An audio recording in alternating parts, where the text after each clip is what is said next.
Bonjour à tous et bienvenue pour cette nouvelle vidéo. Aujourd'hui, on va faire une revue assez rapide de chaque figurine de la série Minifigures numéro 27. Donc sortie en ce début d'année 2025. D'ailleurs, bonne année à tous puisque c'est la première vidéo de la chaîne pour cette nouvelle année. Et on va commencer sans plus tarder avec la première figurine qui est donc la personne en costume de hamster. Donc pour la plupart des figurines de cette série, comme pour la plupart, on aura deux visages. Donc on a celui-ci, souriant, les yeux ouverts, et celui-ci, extrêmement heureux, avec les yeux fermés. La figurine a d'ailleurs... Oula. Voilà. D'ailleurs, des taches de rousseur sur les deux visages. Et le costume de hamster, lui, est très très sympathique, plutôt bien fait, assez marrant. Et en accessoire, on a des morceaux de concombre, donc une nouvelle pièce, je crois, je ne suis pas sûr, dites-le moi en commentaire si c'est pas le cas. Et franchement, la figurine est cool, les topographies sont plutôt jolies, et ouais, bah, ça fait partie de ces costumes qu'on a de temps en temps. Ouais, c'est une bonne figurine. On enchaîne tout de suite avec la seconde figurine de la série, sûrement celle qui sera la plus recherchée.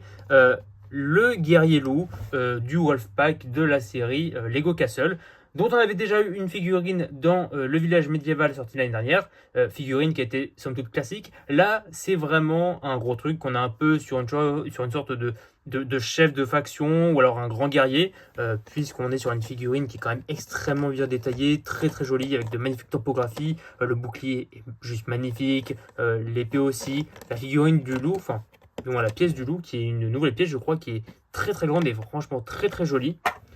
La cape aussi, je m'attendais pas à ça. Il y a une vraie texture de fourrure, c'est excellent, c'est super bien fait.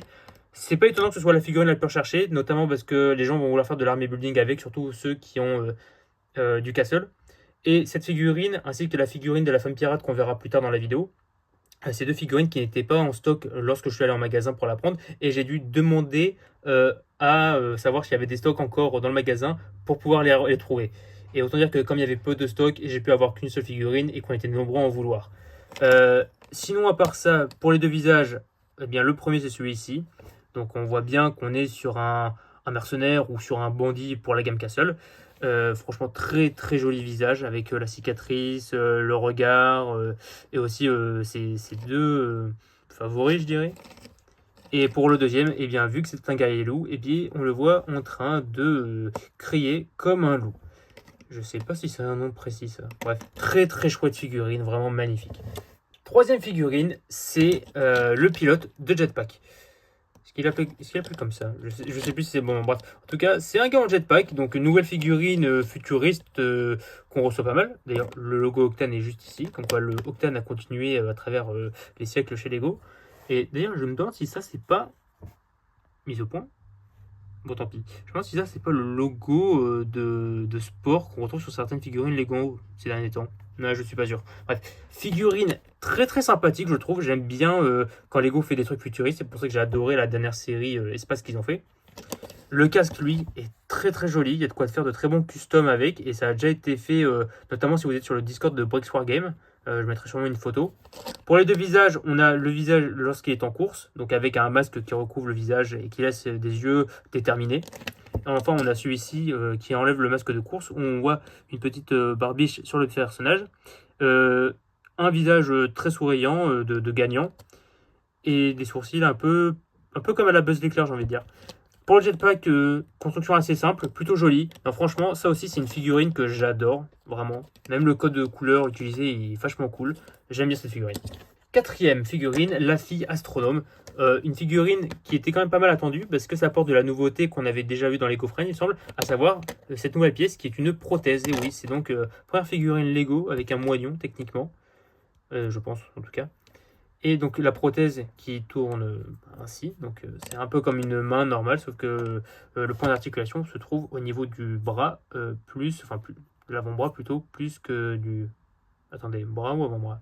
Bref, en tout cas le point d'articulation se trouve ici, au lieu d'être ici. Merci pour la bonne nouvelle. La figurine sinon à part ça elle est cool, visage aussi, tache de rousseur, œil fermé pour regarder à travers ce télescope qui est franchement plutôt bien réalisé. Et l'autre visage qui est ce visage souriant. Non, franchement, très très chouette figurine. peut-être pas aussi original que les autres, on va dire. C'est surtout parce que c'est pour avoir cette nouvelle pièce de prothèse, à mon avis, que ça va plaire aux gens. Mais dans l'ensemble, c'est une très très chouette figurine. De toute façon, jamais été déplu par une figurine Lego Minifigures. On enchaîne tout de suite avec la collectionneuse de peluches, puisque Lego a introduit ce nouveau moule de peluche qui ressemble à ces peluches. Je vais essayer de mettre des photos dont j'ai pas vraiment le nom. Bref, que les gens adorent visiblement. Donc collectionneuse en pyjama avec donc deux visages, un visage avec les yeux fermés, sûrement pour dormir, et ce visage avec souriant. Une capuche avec des oreilles de chat et des cheveux roses. De toute façon, le motif du chat se retrouve un peu partout. Et évidemment, collectionneuse de peluches, parce que tout simplement, ces pièces sont utilisées dans la gamme Dreams et Ninjago, si je ne me trompe pas, dans des sets sortis cette année. Donc si vous voulez faire la collection, il faudra aussi vous concentrer sur ces sets. Donc figurine plutôt cool. Et on enchaîne avec le costume du ptérodactyle, parce que Lego aime bien nous faire des costumes de dinosaures ces derniers temps, un peu comme avec ce dinosaure qu'on avait déjà eu avant, donc avec le T-Rex. Le seul défaut de ces figurines, c'est qu'elles n'ont généralement pas d'accessoires, ce qui est un petit peu dommage, ou de construction. Par exemple, le pilote de jetpack n'a peut-être pas d'accessoires, ce qui aurait été cool, mais au moins il a son jetpack, qui est une construction. Pour les dinosaures, généralement, on n'a pas grand-chose, ce qui est un peu dommage. Pour les visages, on a ce visage fait pour faire peur, et ce visage souriant, parce que c'est Halloween. Donc franchement, c'est plutôt cool. À part ça, ouais, les figurines de dinosaures sont plutôt sympathiques, je trouve. C'est juste un peu dommage qu'on n'ait pas en accessoire. On aurait très bien pu avoir un bébé dinosaure ou un œuf, notamment cet œuf de crocodile avec un œil, ça aurait été plutôt sympa. Mais bon, c'est pas très grave, la figurine reste quand même sympathique, je trouve. On enchaîne avec la skateuse. Donc nouvelle figurine qui me rappelle vraiment une ancienne figurine Lego Minifigures, dont je mettrai la photo à côté. Parce que à côté de moi, j'ai seulement la figurine avec son torse, sa tête et ses cheveux. J'ai plus le skate ni les jambes. Il faudra que je retrouve ça. Mais sinon, à part ça, nouvelle pièce pour la planche. Très très sympathique. Code couleur vraiment très cool. Tempographie et pièces utilisées franchement très sympathique. Donc les manches lampographiées, le torse lampographié. La coupe avec la casquette du personnage principal de Hide and Side. Donc j'ai plus le nom. Avec ici un code couleur vert et noir qui est très très sympathique. Il y a franchement de quoi faire de bonnes choses en termes de construction avec ça. Et de custom. Donc les deux visages souriants et neutres, j'ai envie de dire, avec un pansement. Figurine très très sympathique. C'était pas l'effet escompté. On enchaîne avec le monstre, la figurine qui m'intéressait peut-être le moins en photo, mais qui au final s'avère être assez cool en main. On dirait une version un peu moins colorée et peut-être qui se veut un peu plus effrayante que Sully de Monster Company. Mais dans l'ensemble, c'est une très très chouette figurine. Donc ça, c'est... Là, voilà, le visage est un moule entier, un peu comme pour les Ewoks. Le torse, lui, est aussi tombographié, mais c'est caché par... en partie caché par la tête. Le livre, c'est un livre de cauchemar. Et le nom qu'ils ont donné à cette figurine, c'est le croque-mitaine, plus que le monstre de cauchemar. Donc sur le livre, on peut voir inscrire Boo. Franchement, très très chouette figurine quand on l'a en main. Je l'aime beaucoup. On continue avec le Cupidon. Ah oui, tant que je suis. C'est la seule figurine à pas avoir de double visage. Mais je pense que vous comprenez pourquoi. Cupidon, très très chouette figurine avec, je crois, un nouveau moule pour les ailes. Puisque si je compare avec... cette figurine dont j'ai plus le nom de l'espèce dans Donjons et Dragons. Ouais, les ailes sont plus grandes et c'est un moule totalement différent.